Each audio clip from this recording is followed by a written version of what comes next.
Welcome to Macabre, where we explore the darkest corners of the human psyche.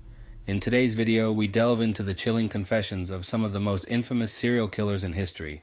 Viewer discretion is advised. Ed Kemper, known as the co-ed killer, confessed to decapitating his victims and engaging in necrophilia. His confessions were delivered with a disturbing lack of remorse. Well, I'm not an expert. I'm not an authority. I'm someone who has been a murderer for almost 20 years. I need to be able to really communicate, and ironically enough, that's why I began picking people up. And I'm picking up young women. And I'm going a little bit farther each time. It's a daring kind of a thing. At first, there wasn't a gun. I'm driving along. We go to a vulnerable place where there aren't people watching, where I could act out, and I say, no, I can't. And then a gun is in the car, hidden. And this craving, this awful, raging, eating feeling inside. I could feel it consuming my insides. This fantastic passion. It was overwhelming me. It was like drugs. It was like alcohol. A little isn't enough. At first it is. And as you adjust to that, psychologically and physically, you take more and more and more. It's the same process. So it finally came down to the thing of, do I dare bring this gun out? Already realizing if that gun comes out, something has to happen. It was going to happen. I didn't see it then, but it was going to happen. I was playing a dangerous game with a loaded gun that got us all. Even after police warnings against hitchhiking and an increased bus schedule on the campus, Kemper had no trouble picking up hitchhikers. Ironically, one warning advised riding only in cars with university stickers. Kemper's car had such a sticker. Kemper would later describe these acts in chilling detail, shocking investigators with his brutal honesty. Jeffrey Dahmer, also known as the Milwaukee Cannibal, admitted to murdering 17 men and boys. His confessions included details of necrophilia, dismemberment, and cannibalism. Right. Not because I was angry with them, not because I hated them, but because I wanted to keep them with me. And as my obsession grew, I was saving body parts such as skulls and skeletons. Jeffrey Dahmer is recalling his monstrous past. Almost 2 years ago, in this little apartment in Milwaukee, police discovered the grisly remnants of one of the most horrible crime sprees in American history. Jeffrey Dahmer, an unassuming chocolate factory worker, would eventually confess that he had seduced, murdered, and dismembered 17 young men. He even ate some of his victims' body parts. A young man back to the hotel room, the Ambassador Hotel, was just planning on drugging him and spending the night with him. I had no intention of hurting him. When I woke up in the morning, he had a broken rib here, was heavily bruised. Apparently I had beaten him to death with my fists. And you have no memory? I have no memory of it. But that's what started the whole spree all over again.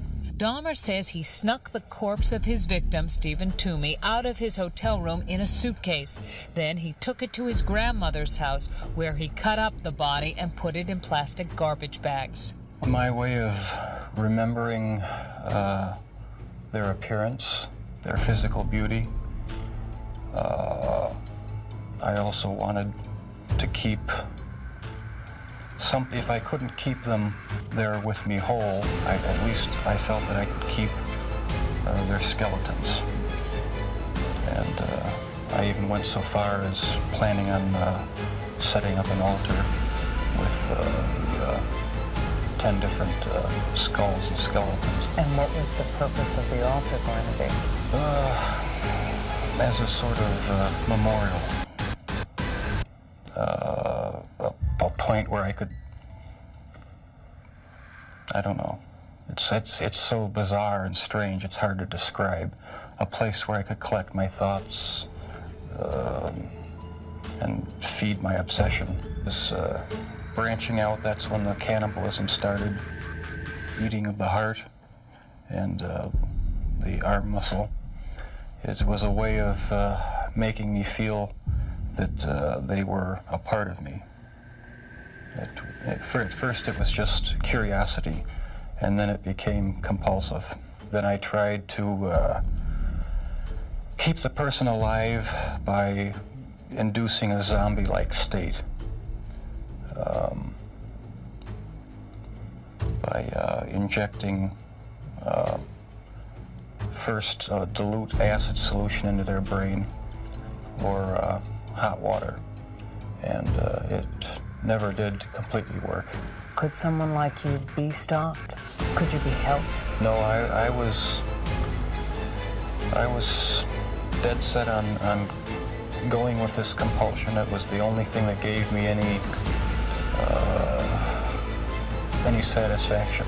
He became so warped by his evil impulses that he even took a victim's head with him to work at the Ambrosia chocolate factory.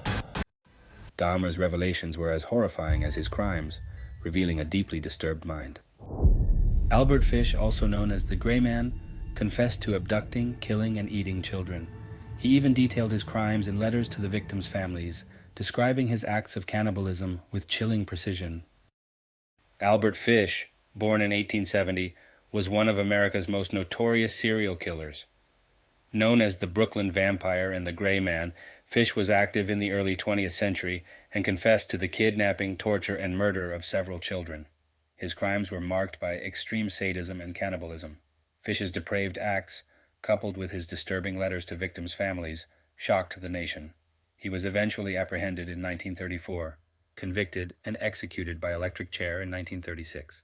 Fish's case remains one of the most chilling in criminal history, illustrating the depths of human depravity. Richard Ramirez, the Night Stalker, revealed his crimes with chilling detachment. His confessions included brutal murders, sexual assaults, and home invasions that left a trail of terror across California. The horror began in June 1984. Los Angeles was under siege. Death waited in the dark at the hands of a man they called the Night Stalker. After a 14-month reign of terror, he was finally caught. It was only then that his true identity was discovered. His name, Richard Ramirez. Into a room after he entered a house. He strangled, he used a ligature, he used a tire iron on a young girl, beat her, left her for dead. Would your anger subside if you had to wipe up your mother's blood? I couldn't finish it. I had to leave my brother to finish that chore. Why on earth would you have hurt those people? Why did you kill those people? As if I didn't give in to them, I would be crushed by them. I believe in the evil in human nature. This is a wicked, wicked world. Ramirez's lack of remorse was as terrifying as the crimes themselves. Ted Bundy confessed to over 30 homicides, describing in detail how he would lure, assault, and murder young women. He also admitted to keeping some of their bodies for days, engaging in necrophilia. In this final audio will be Ted Bundy and the murder of Gorgana Hawkins. What happened was I knocked her unconscious with the crowbar. Where did you have that? By the car. Outside? Outside and back of the car. Did she see it? No. And then there were some handcuffs there, along with the crowbar. Along with the crowbar. And I handcuffed her and put her in the passenger side of the car and drove away. Was she alive or dead?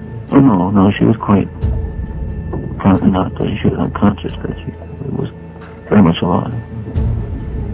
I drove down the alley to 50th, I believe, northeast 50th.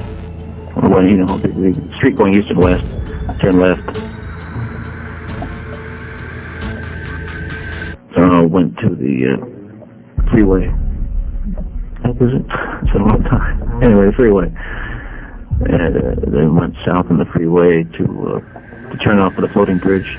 That is the old floating bridge, 90. She was conscious at this time. She'd regained consciousness at this time, basically. Well, there's a lot of incidental things that I'm not talking about that because they're just that incidental anyway. Went across the bridge, across Mitchell Island, east, past us, across up the hill, down the road and up to the grassy area. When he was up in it. Right. Well, not then there wasn't. You could, like I told you could turn, at that time, you could make a left-hand turn. Illegal as it may have been because of the double yellow line. And that was a crazy, talk about craziness. If there'd been a state patrolman there, he'd probably arrested me, right? But, nevertheless, at that time, there was no divider running down the middle of that road at that point. I know, you're right, it would have been pretty damn hard to do it if it was. But all you had to do was just make an illegal left-hand turn all the way across, the westbound, two westbound lanes of 90, and right into that side road that ran parallel to 90.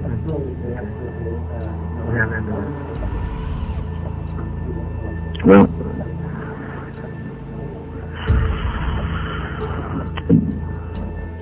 parked, took her out of the van and took the handcuffs off her and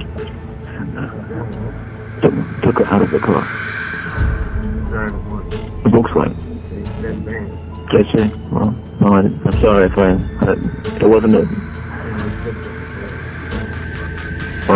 Okay, well, it wasn't. It was a Volkswagen, and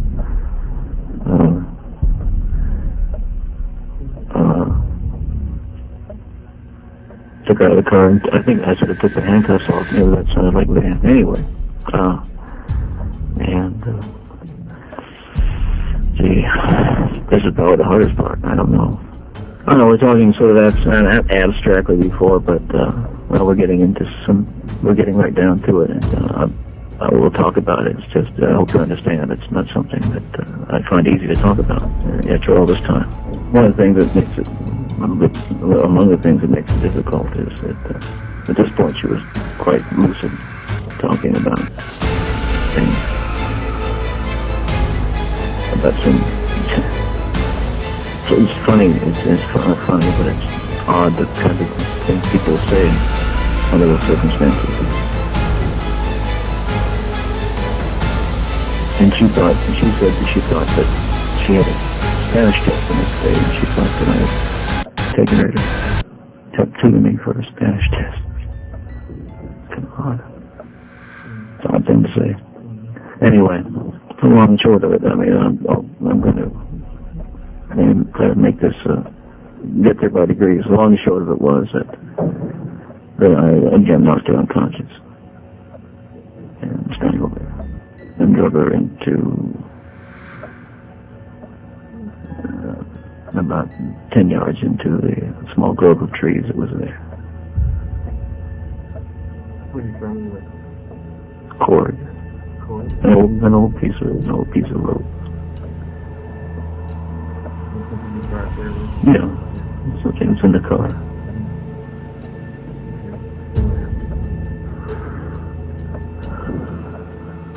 Then I packed the car up. By this time, it was almost dawn. It's just about dawn. The sun was coming up. And I went through my usual routine. I went through this routine where I was just absolutely...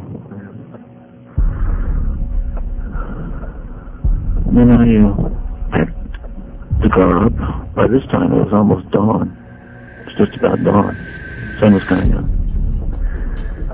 And I went through my usual routine. I went through this routine where I was just absolutely... I'll go through this, but on this particular morning, I was just absolutely... Again, just shocked, kind of scared to death, shocked, horrified. And I went down the road, throwing everything that I'd had, the briefcase, out the window, throwing the briefcase, the clutches, the rope, just tossing them out the window. I was in a sheer state of panic, of just absolute horror, It's like, at that point in time, consciousness of what has really happened. It's like you break out of a fever or something. I did. And so I drove north on 90, northeast on 90, at some point throwing articles out the window as I went. Articles of clothing, shoes, etc. When did you remove those? What? Did you clothe it? Well, after we got out of the car in the short. Well, I skipped over some stuff there, and we'll have to get back to it sometime, but I don't feel, it's just too hard for me to talk about right now. So, what, you remember what clothes you was wearing? Yep. A pair of white patent leather clogs, blue slacks, some kind of halter top of which he had a shirt tied in a knot. Where were you? Along the roadside? I mean, well, not right along 90. Went east to the infamous Taylor Mountain Road. What highway is that? 18. Turned right, went south again. And at some point, south of Taylor Mountain, a lot of that stuff went out of the car. Down embankments and what have you. Yeah. Pull out the door? Well, yeah, I would stop, pull over the side of the road, and this time it was pretty light, and just tossed it in. But you see, I didn't. There were sometimes I would do that, and sometimes I wouldn't. It was at this point in time I was so frantic, so panicked, so whatever about what had happened that I just had to get every reminder of that incident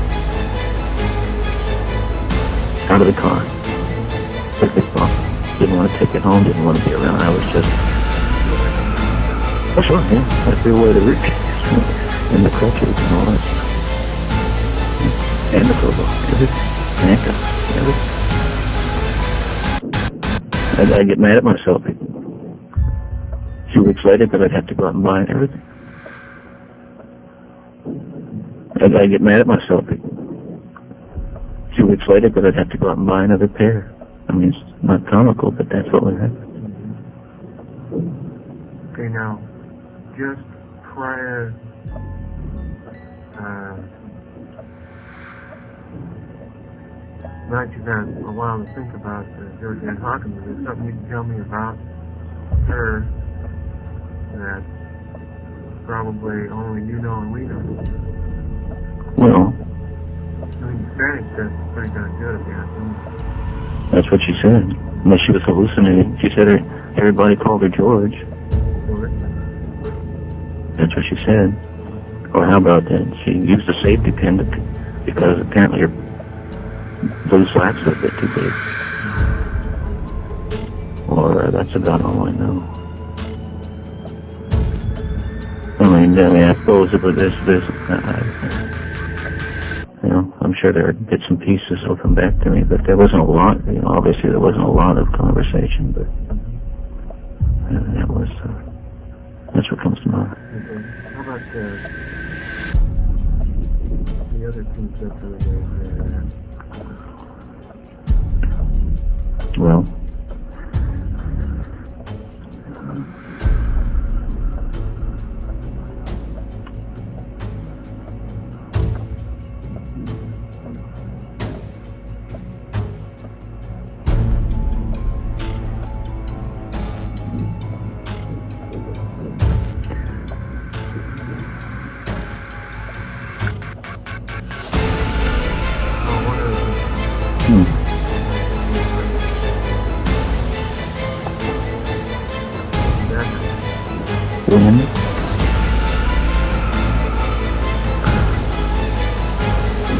when they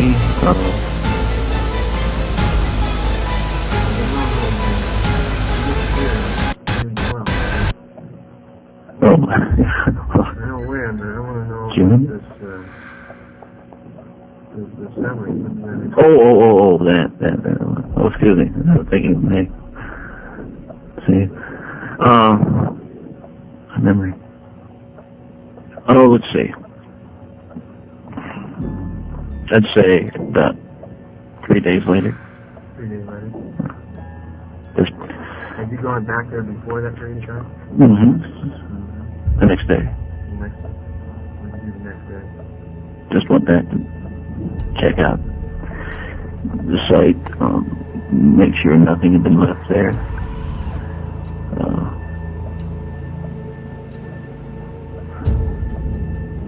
See, you know, I feel like I reached the point and I half expected that she might not even be there. That somehow I hadn't even killed her, if you will. So,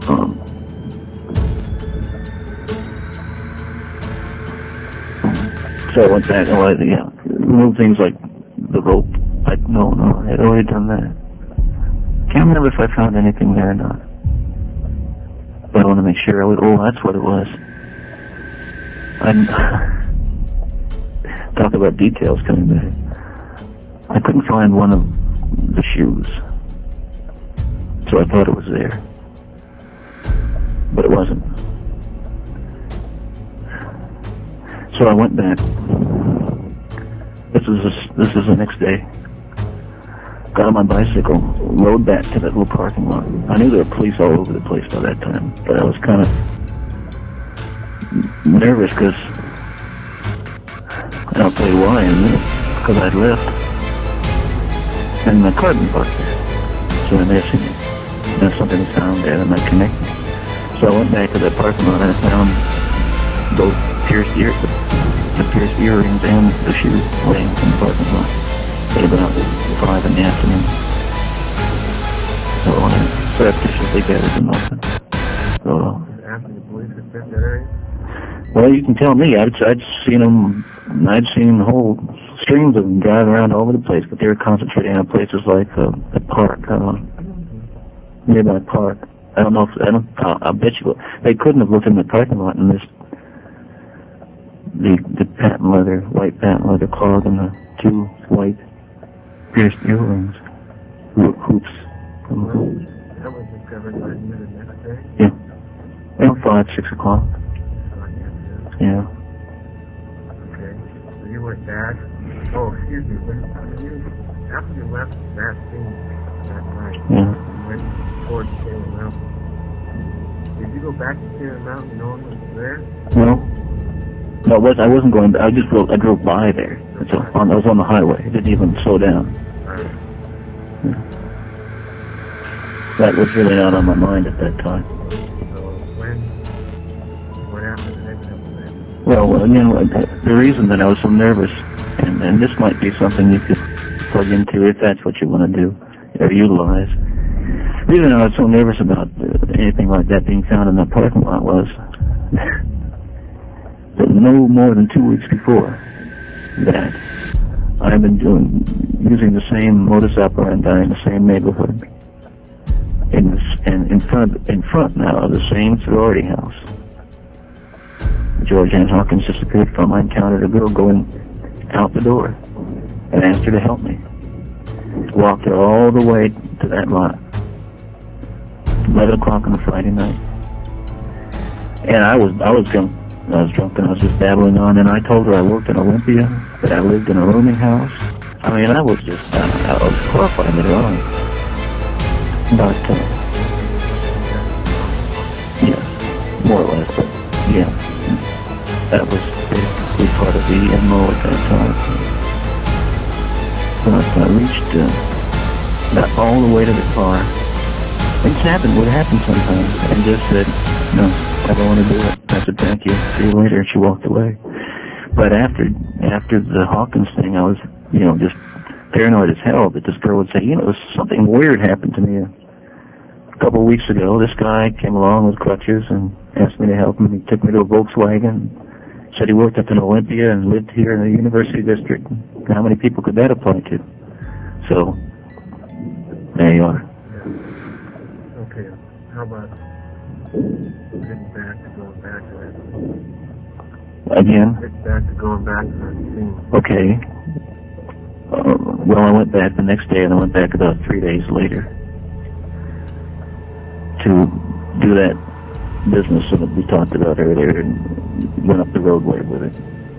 It was sort of a crude attempt to disguise the identity or avoid the identification of the remains as such. I don't know. It wasn't. In retrospect, it doesn't. It sounds pretty incoherent, but that's what was motivating it at the time. And then maybe about a week to 2 weeks later, I went back for a third time. What for? Again, just to see what's going on. You know, there's a lot of psychological stuff going on here that we just don't have time for. I mean, we just spend days explaining. I mean, there is an aspect here of you know, the possessiveness Bill was talked about, and I'm sure you're familiar with, but you know, the after effects. And this is why I'm so keen on the staking out of crime scenes, this type afterwards. Fascination with that, empathy, all that. But of course, after, you know, in June, after a week, it's, you know, what was all the local wildlife, but there's not much left.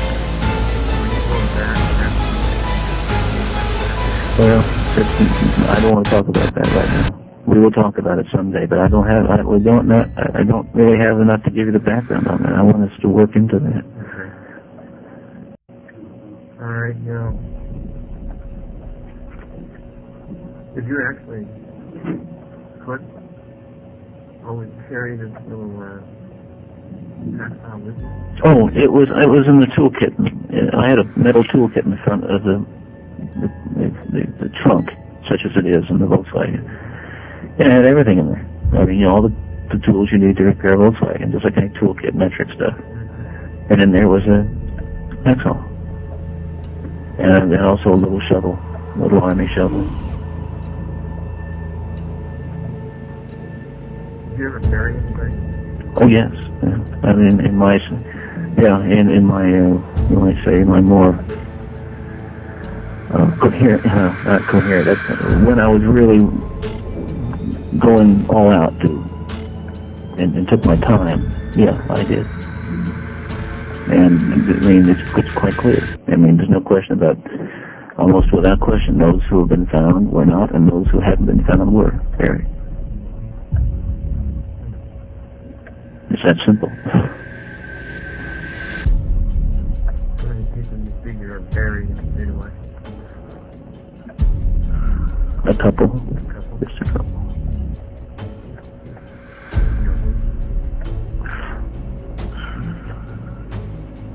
Well, I remember the name of you know, I can't remember names. Most of the names I don't remember. A couple, like the one we were just talking about. The name is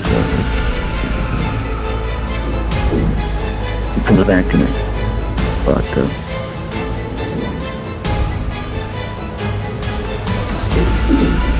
yeah, I don't remember the name on the other one. I included in the tip. That's all.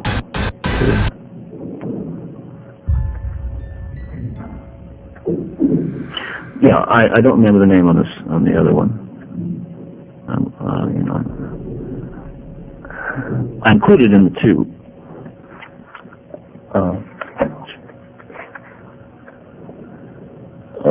Hawkins, only because it was a partial kind of thing, plus one other. You know, I included in the two.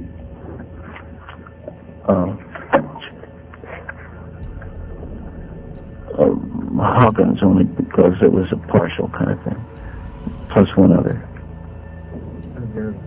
I don't remember the name, and I don't want to. You know, I don't want to guess. And you're going during that period of January through? This would have been in early '84. It's in '74. Early '74. And your girlfriend was here?